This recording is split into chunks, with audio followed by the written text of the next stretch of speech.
Good afternoon students हम 6th class का Hindi subject कर रहे हैं, जिसमें आज हमारा 10वां पाठ है झांसी की रानी, जो सुभद्रा कुमारी चौहान द्वारा लिखी हुई एक कविता है, जिसमें महारानी लक्ष्मीबाई के अद्भुत साहस का सुंदर चित्रण किया गया है। इस कविता के कुछ पद्यांश हम कर चुके हैं, आज अगला पद्यांश जैसे कर रहे हैं। विजय मिली पर अंग्रेजों ने फिर सेना घिर आई थी, विजय मिली पर अंग्रेजों की फिर सेना घिर आई थी, अब के जनरल स्मिथ सम्मुख था उसने मुंह की खाई थी। विजय मिली, महारानी लक्ष्मीबाई अंग्रेजों से मुकाबला करते हुए विजयी होकर आगे बढ़ रही थी कि अंग्रेजी सेना फिर घिर आई थी, कि अंग्रेजी सेना ने फिर से उनको घेर लिया था।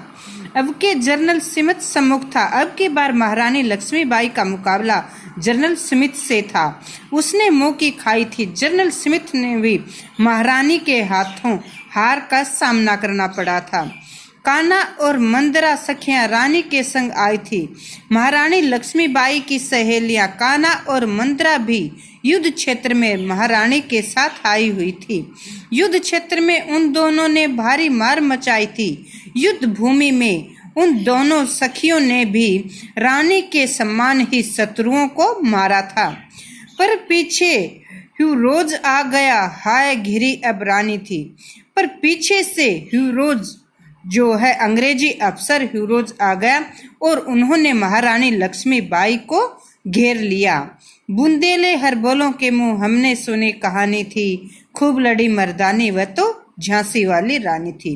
बुंदेलखंड के लोक गायकों के मुंह से हमने यह कहानी सुनी थी कि महारानी लक्ष्मीबाई अंग्रेजों से मर्दाना ढंग से लड़ी थी।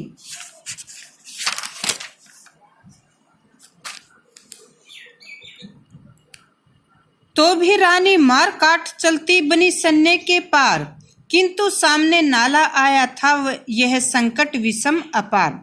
महारानी लक्ष्मीबाई अंग्रेजों से घिरने के बाद भी, इतनी बड़ी अंग्रेजी सेना से घिरने के बाद भी अंग्रेजों को मारती हुई काटती हुई आगे बढ़ रही थी, किंतु सामने नाला आया। परंतु बड़े दुर्भाग्य की बात है कि उनके सामने एक बड़ा पानी का नाला आ गया। यह संकट विषम अपार, जो कि उनके लिए विषम बहुत बड़ा संकट था।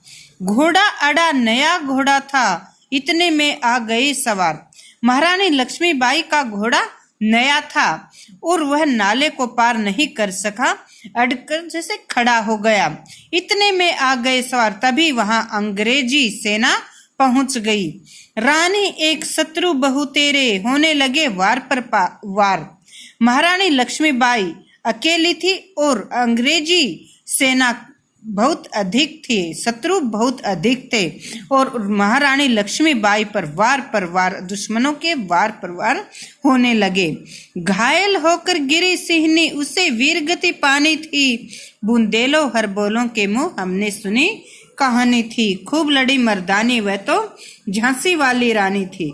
महारानी लक्ष्मीबाई शेरनी की भांति घायल होकर भूमि पर गिर गई और उसे वीर गति को प्राप्त होना था, वीर गति को प्राप्त हो गई। बुंदेलखंड के लोक गायकों के मुंह से हमने यह कहानी सुनी थी कि महारानी लक्ष्मीबाई अंग्रेजों से लड़ते हुए बड़े ही पराक्रम मर्दाना ढंग से अंग्रेजों से लड़ी थी। रानी गई सिधार, चिता अब उनकी दिव्य सवारी थी। महारानी लक्ष्मीबाई अब परलोक सिधार गई थी, चिता अब उनकी दिव्य सवारी थी।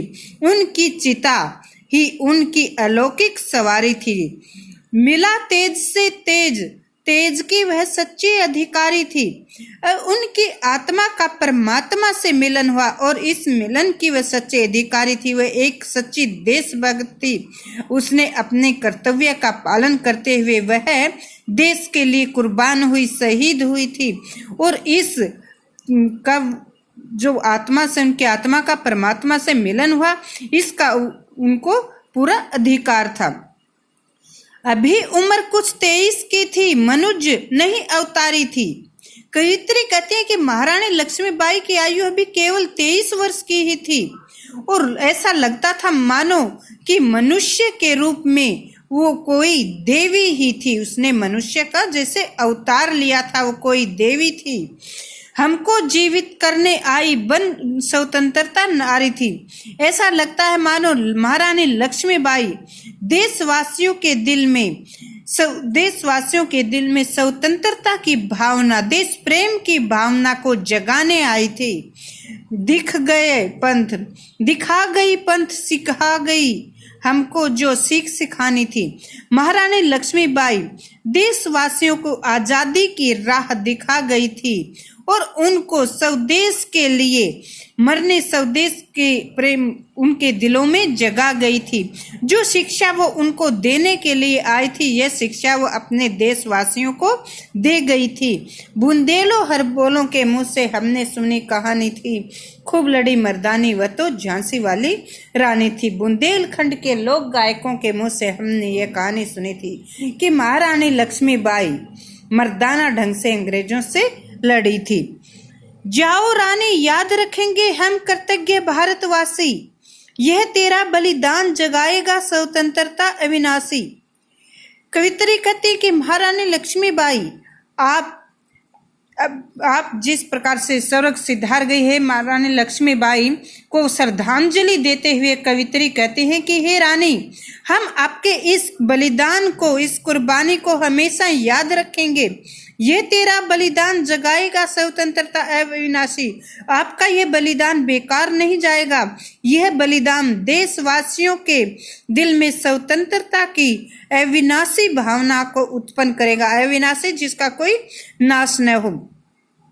होवे चुप इतिहास लगे सच्चाई को चाहे फांसी।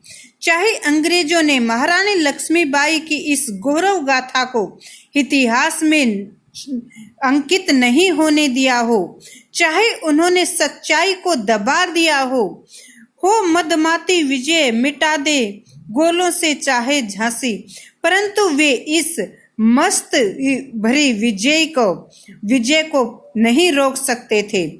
मिटा दे गोलों से चाहे झांसी। कवित्री कहती हैं कि देशवासियों के दिल में जगी स्वतंत्रता की भावना को वो नहीं मिटा सकते थे, चाहे वे अपनी गोले बारूदों से झांसी को ही मिटा दें। पर तेरा स्मारक तू ही होगी, तू खुद अमिट निशानी थी। हे रानी, तू अपनी यादगार, अपनी पहचान तू खुद होगी। तू खुद अमिट निशानी थी, तो खुद देश प्रेम स्वतंत्रता की देवी एक ऐसी अमिट निशानी है जो कभी भी भुलाई नहीं जा सकेगी। बुंदेलखंड के हरबोलों के मुंह से हमने यह कहानी सुनी थी कि महारानी लक्ष्मीबाई मर्दाना ढंग से लड़ते हुए शहीद हुई थी। खूब लड़ी मर्दानी, वह तो झांसी वाली रानी थी। महारानी लक्ष्मीबाई अंग्रेजों से मर्दाना ढंग से लड़ी थी। तो ये कविता हमारी पूरी हो चुकी है।